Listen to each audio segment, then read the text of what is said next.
Hello, welcome back. Now on to the third Group A team. We'll be looking at South Korea, starting with the goalkeepers. Headed into the 2026 World Cup, South Korea will be looking to progress from arguably one of the easiest groups of the tournament, and that all starts with Kim Seung-gyu, who will be the starting keeper. This will be Seung-gyu's fourth World Cup, although only the second he will play in, as the 35-year-old was only a squad member in Brazil and Russia, but did finally get his opportunity at Qatar in 2022. South Korea does have another goalkeeper with World Cup playing experience though, in Jo Hyung-woo. The 34-year-old will be attending his second World Cup after missing Qatar 2022. He will be returning to the national team, hoping he can reclaim the starting spot and recreate his heroics from Russia 2018, particularly that one game against Germany in which he won man of the match. The third choice keeper for South Korea will be Song Bom-kyung. The 28-year-old plays domestically for Jeonbuk Hyundai and has been a squad member in the 2022 World Cup, but has only ever had 2 starts for the national team, suggesting he won't see any time on the pitch at this World Cup either. Goodbye, see you in the next one for the centre backs. Welcome back. Today, in part 2 for South Korea, we'll be looking at the centre backs, a part with more recognisable names for some. The first of 3 starting centre-backs, as I predict South Korea will play a 3-4-3, is the easiest to pick, and that is Kim Min-jae, an integral part for some of Europe's best teams in recent times, like Serie A winners Napoli and the always consistent Bayern Munich. Min-jae will be a key leader in an otherwise lackluster South Korean defense. He has 75 caps to date, and this will be his second World Cup after his appearance in Qatar. Despite only having 4 caps, I have Lee Han-beom as one of Min-jae's defensive partners. This is because even at his young age, he has been impressive for Danish club Midtjylland, something South Korea will look to draw on and use to help build him up as a future star for the national team. The final starting centre-back is Kim Joo-sung. The 25-year-old plays in Japan for Sanfrecce Hiroshima and will be looking to expand on 7 caps at his first World Cup. With this more defensive 3-back, I think Korea will be able to get the most out of their more talented wingers and get the wins they need. Chu Yo-min will be backup centre-back in this South Korean team. So hopefully he can get more minutes off the bench than at his first World Cup in Qatar, where he got a total of 1 minute of on-field action. He currently plays in UAE for Saraja Cultural Club, which I think will stop him from winning a starting spot over players like Lee Han-beom. Despite not yet making his first national team appearance, I do think that Kim Ji-soo will be on the plane, mainly because it will allow him to gain valuable experience for his highly touted future with the national team. The 21-year-old is currently on loan from Brentford to Kaiserslautern in Germany, a country where many of his squad mates also currently call home. I don't think he will get his first cap at the World Cup, but maybe in a friendly before. So that's it. Bye. See you in the next part. Welcome back. Today we'll be looking at the fullbacks for the South Korean squad. Despite predicting that South Korea will play a 3-back, I have chosen fullbacks who will fill a more wing-back or wide midfield role. The first of these will be starting left wing-back Lee Tae-seok. The 23-year-old has made a move to Austria Vienna this season, where he has looked like a future asset for the national team, which will start with a debut World Cup this year, where he should provide both defensive celerity and attacking versatility. Since making his national team debut in 2024, he has started most games, and that should continue. The other possible starter from the more fullback type options is Sil Yong-wo. The right-sided 27-year-old currently applies his trade in Czechia for FK Crvena Zvezda, which will be valuable European experience for a squad that should be favourites to make it out of the groups at the very least, especially considering their weaker opponents. Despite this being Young Wo's first World Cup, he has plenty of national team experience with 30 caps to date. A depth left wing-back option who likely won't see any time on the pitch is the 32-year-old Lee Myong-jae. Myong-jae is one of the many squad players who play domestically, where he plays for Daejeon Hana Citizen. He does have some national team experience with 10 caps to date. The final fullback is one that might have more chance at starting or at least rotating minutes on the right side, and that is Kim Moon-hwan. The 30-year-old will be attending his second World Cup, as at the 2022 edition he started in all 4 of South Korea's games, but I think he has now been overtaken by the arguable more quality Seo Young-woo. This doesn't mean I would be surprised if manager Hong Mu-bo chose to add to his 33 cap and give him a starting spot. So that's it for today. See you in the next one, which will be the midfielders. Welcome back to South Korea Part 4, where we'll be looking at the midfielders, the largest section of the squad. Starting in my predicted double pivot midfield will be the highly experienced Hwang In-beom. With 71 caps to date, he is one of the squad's most experienced, particularly when it comes to midfielders.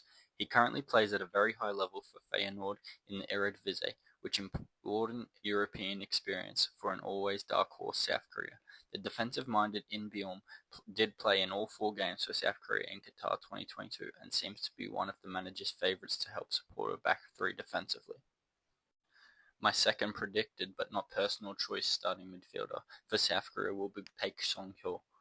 The former Barcelona academy prospect has an abundance of European experience, currently playing in England for Birmingham City, where he is an integral player. He is also someone that many will already have World Cup memories of because of his goal in the round of 16 appearance at the Qatar 2022 World Cup against Brazil, something he will be hoping to recreate but with a better result at this World Cup. Personally, if I was South Korean manager, I would be frothing at the chance to give one of the starting midfield spots to Jans Kastrup, but practically I understand they require a bit more defensive capability out of this role, which young Jans doesn't have yet. Having played in German youth teams all the way through, Jans recently converted to South Korea due to his mum's Korean heritage. At 22 years old, I think this first World Cup will be a stepping stone for what is to come for one of South Korea's most promising talents, and I just hope he gets the chance to show his capability on the field at this World Cup. A good depth option will be Park Jin-seop. The 30-year-old midfielder is versatile defensively in the fact that he can play as a CDM or as a centre-back, which will be useful for games where South Korea are looking to hold on to a lead. He currently plays domestically, but that shouldn't stop him from making his way onto the plane for his first World Cup. Another 22-year-old attacking midfielder who I believe should make South Korea's squad is Bae Jun-ho. He has been building to this moment, having gained an abundance of experience in Europe playing for Stoke City since 2023.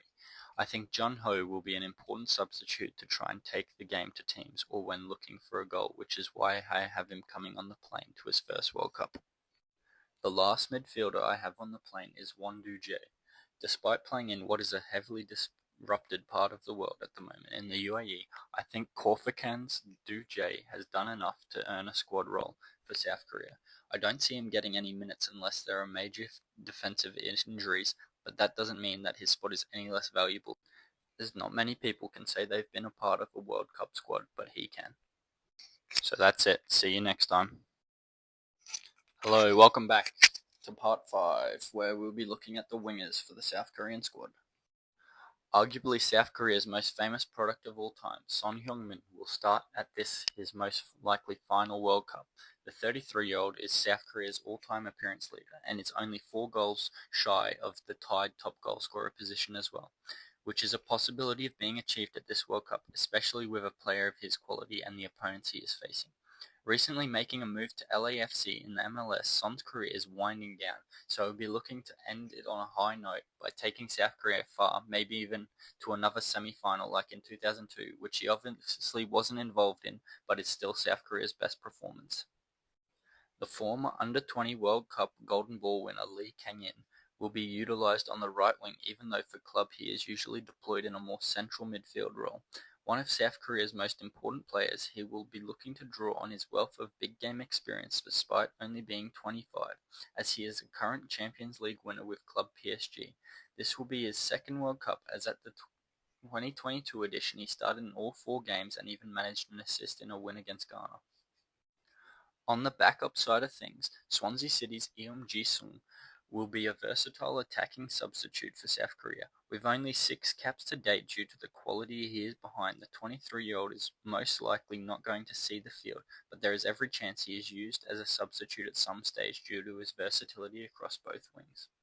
Some would argue that you have to find a way to get Lee Jae-sung into the starters, and I won't argue that he does have the quality for it, and there is every possibility he does start, but at 33 and looking at his role in recent games and tournaments for South Korea, it would be wrong of me to not suggest he is more impactful coming off the bench as a game changer. He has long applied his trade in Germany, currently for Mainz 05, which is important experience he can provide to the less experienced members of the squad. This will be his third World Cup, having played all the games at Russia and being used more like I expect him to this time, off the bench in Qatar. I think this time around he will add to his 102 caps and 15 goals, but don't be surprised if it's off the bench. So that's it for today. See you in the final part coming soon. Hello, welcome back. In this final part of the South Korean squad, we'll be looking at the strikers. Despite the atrocious form of his club over the past season, I think there is no doubt that Wolverhampton Wanderers' Hwang Hee-chan is easily the starting striker and one of the first names on the team sheet for South Korea. He is one of South Korea's most experienced, having played at 2 previous World Cups in Russia, where he played against Sweden and Mexico, and in Qatar, where he scored the winner against Portugal that sent South Korea to the knockout round. At 30 years old now, this will be his prime age World Cup, where he will be looking to cement himself as a legend for his country. The first backup striker will be Oh Hyung-gyu. Unlucky to not have got any game time in Qatar 2022, but despite being a part of the squad, Hyung-gyu, still only 24, will be looking for that to change this time around, and hopeful he will see some time off the bench where he could even bag a late goal. He does have plenty of European experience, having moved around the continent playing for Celtic, Genk, and now Besiktas. He has always been able to find the back of the net, something needed at tournaments like the World Cup. Despite being more of a winger naturally, when used for the national team, Yong Sang-bin has been used more centrally, which is why I have included him in the striker section. Currently playing for St. Louis City, Sang-bin was unlucky not to have made the squad in 2022, as he had been making it for qualifiers, but this time around he should finally get his seat on the plane and gain some experience for a long future with the national team, as he is only 23 years old. So that's the South Korean squad all done and dusted. I look forward to talking about the Canadian squad in Group B next.